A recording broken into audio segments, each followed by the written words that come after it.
نحمده ونصلي على رسوله الكريم أما بعد فأعوذ بالله من الشيطان الرجيم بسم الله الرحمن الرحيم۔ آج کا موضوع ہے کہ حمل کی ابتدا اور اس کے متعلق چند باتیں۔ شادی کی کچھ مدت گزرنے کے بعد عام طور پر دونوں کی خواہش ہوتی ہے کہ اللہ تعالیٰ اولاد عطا فرمائیں، چنانچہ اسباب کے درجے میں دونوں کے ملنے سے اولاد بھی ہونا شروع ہو جاتی ہے، لیکن بعض مرتبہ اللہ تعالیٰ جلد اولاد نہیں دیتے، جس میں باوجود اسباب کے اللہ تعالیٰ کی مشیت اور اس کے فیصلہ کو بڑا دخل ہوتا ہے۔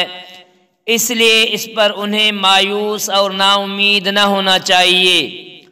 بددلی اور کبیدگی کی کوئی وجہ نہیں، نہ شوہر کو بیوی سے ناراض ہونا چاہیے، بلکہ خدا پاک سے امید کرتے ہوئے دعا کرتے رہنا چاہیے، اور ضرورت ہو تو طبی طور پر علاج بھی کرانا چاہیے۔ ممکن ہے کہ ان دونوں میں سے کسی ایک کی صحت خراب ہو یا قوت و طاقت کی کمی ہو۔ جب صحیح علاج ہوگا تو امید ہے کہ دیر سویر اولاد ضرور ہوگی۔ اس تاخیر میں بھی اللہ تعالیٰ کی کوئی مصلحت ہوگی۔ اگر کافی دن گزر جائیں اور طبی تحقیقات کے بعد عورت کی ایسی کمزوری یا بیماری کا پتہ چلے جو اولاد ہونے کے مانع ہے، اور شوہر اولاد کے لیے دوسری شادی کرنا چاہے، خیال رہے کہ شوہر کو دوسرے نکاح کا ہر وقت حق حاصل ہے، لیکن اولاد کے لیے دوسری شادی کی قید اس لیے لگائی کہ عام طور پر لوگ اولاد ہی کے لیے دوسرا نکاح کرتے ہیں، تو شرعاً اس کی اجازت ہے، لیکن دونوں بیویوں میں عدل و انصاف قائم کرنا بہت ضروری ہے، اور اگر حقوق کے ادائیگی میں ذرا بھی ادھر ادھر جھکاؤ اور میلان پایا گیا تو اس کا انجام نہایت برا ہوگا۔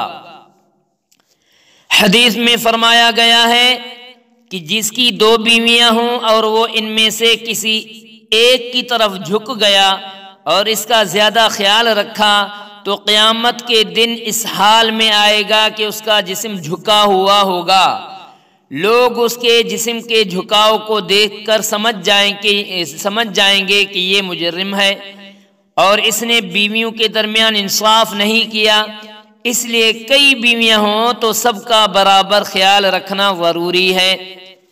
اب جب اللہ تعالیٰ اولاد عطا فرمائے تو اس کی پہلی منزل حمل سے شروع ہوتی ہے۔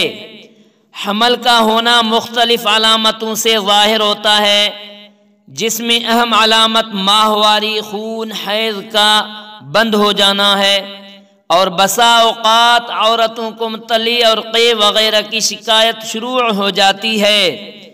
ایسے موقع پر عورت کو اپنی صحت کا پورا خیال کرنا چاہیے، اور بطور خاص قوت اور مختلف قسم کے امراض کے لیے کسی حکیم کا مشورہ کر کے معجون اور مقویات وغیرہ استعمال کرنا چاہیے۔ عورتوں کو ان ایام میں قے اور متلی اور جی گھبرانے کی عموماً شکایت رہتی ہے، اس لیے موقع بموقع کھٹی اور نمکین چیزوں کے کھانے کا شوق ہوتا ہے۔ بعض عورتوں کو کالی مٹی کھانے کا شوق ہوتا ہے۔ ایسے موقع پر اس کا دھیان رکھے کہ جو چیزیں صحت کے لیے مفید ہوں وہ کھانی چاہیے، اور صحت کو نقصان دینے والی اور بری چیزوں سے خصوصاً بہت ترش اور مرچ والی چیزوں سے پرہیز کرنا چاہیے۔ اسی طرح زمانہ حمل میں کودنے پھاندنے اور اچھلنے دوڑنے اور بہت زیادہ بھاری وزن اٹھانے سے بچنا چاہیے، ورنہ خطرہ ہے کہ حمل گر کر خون جاری ہونا شروع ہو جائے۔ ایسے ہی حمل کے ایام میں قبض والی چیزیں استعمال نہ کریں، اور جب قبض ہو جائے تو اس کا فوراً علاج کریں۔ اسی طرح دستاور چیزوں کے استعمال سے بچیں۔ عورت کو یہ بھی چاہیے کہ ان ایام میں شام بشام اور خوش و خرم رہے، رنج و فکر اور غم میں بالکل مبتلا نہ ہو۔ نیز کپڑے اور بدن کی صفائی کے ساتھ دل و دماغ کو بھی گندے اور برے خیالات سے پاک اور صاف رکھے، اس لیے کہ اس کا اثر قدرتی طور پر پیٹ کے اندر بچہ پر پڑ جاتا ہے۔ اس لیے ان ایام میں بچوں کی ماں کو انتہائی پاکیزہ اور مہذب رہنا چاہیے۔ حمل کے دنوں میں جماع اور صحبت کرنے سے حتی الامکان بچنا چاہیے، خصوصاً ابتدائی 4 ماہ اور 7ویں مہینے کے بعد، تاکہ حمل کو کوئی نقصان پیدا نہ ہو۔ البتہ شرعی طور سے جائز ہونے میں کوئی کلام نہیں۔ عورت چونکہ حمل کے ایام میں کافی تکالیف میں رہتی ہے، پھر یہ مدت بھی کم نہیں ہوتی بلکہ تقریباً 9 ماہ تک رہتی ہے۔ پھر سب سے بڑی تکلیف بچہ جننے کے وقت ہوتی ہے۔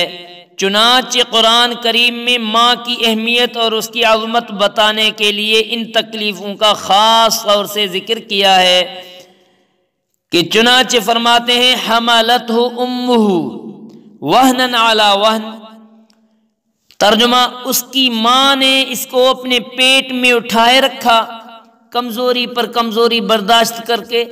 اسی طرح فرمایا حملتہ امہ کرہا ووضعتہ کرہا، ترجمہ اس کی ماں نے اپنے پیٹ میں رکھا تکلیف کے ساتھ اور جنا کے ساتھ۔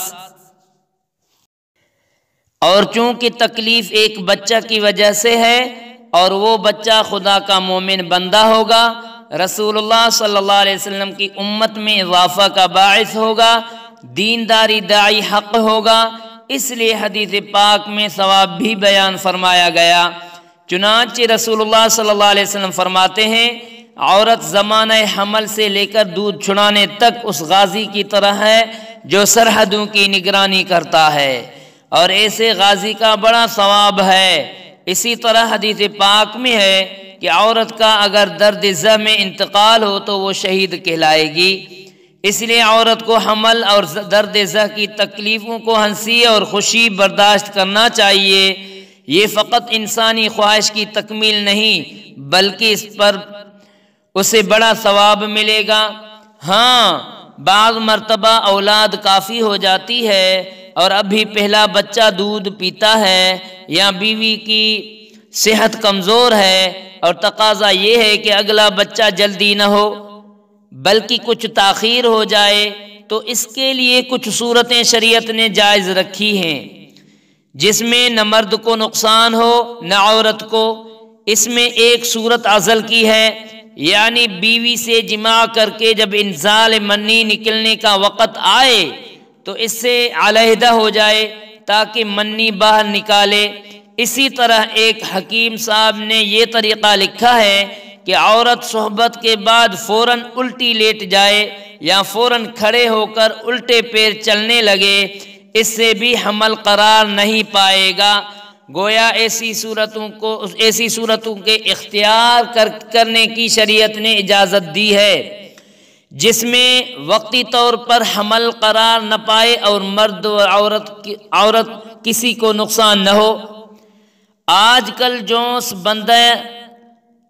بندی وغیرہ کے سلسلے چل پڑے ہیں، وہ یا ہمیشہ کے لیے اولاد کا سلسلہ منقطع ہونے کا ذریعہ ہے، جو اللہ کی دی ہوئی ایک قوت کو بالکل ضائع کر دینے کے ہم معنی ہیں، یا پھر ایسے صورتیں ہیں جن سے گویا ہمیشہ کے لیے تو سلسلہ بند نہیں ہوتا لیکن کسی ایک کو شدید نقصان ہوتا ہے، صحت برباد ہو جاتی ہے، جس کا آئے دن مشاہدہ ہوتا رہتا ہے۔ مثلاً مانے حمل زہریلی گولیاں استعمال کرنا یا مرد کا نرودہ وغیرہ استعمال کرنا۔ جن مردوں یا عورتوں نے اس قسم کے طریقے اختیار کیے ہیں وہ اپنے صحت کھو بیٹھے ہیں۔ جو پڑھا اور سنایا اللہ تعالیٰ ان پر عمل کرنے کی توفیق عطا فرمائے۔ وآخر دعوانا ان الحمد للہ رب العالمین۔ آمین آمین آمین یا رب العالمین۔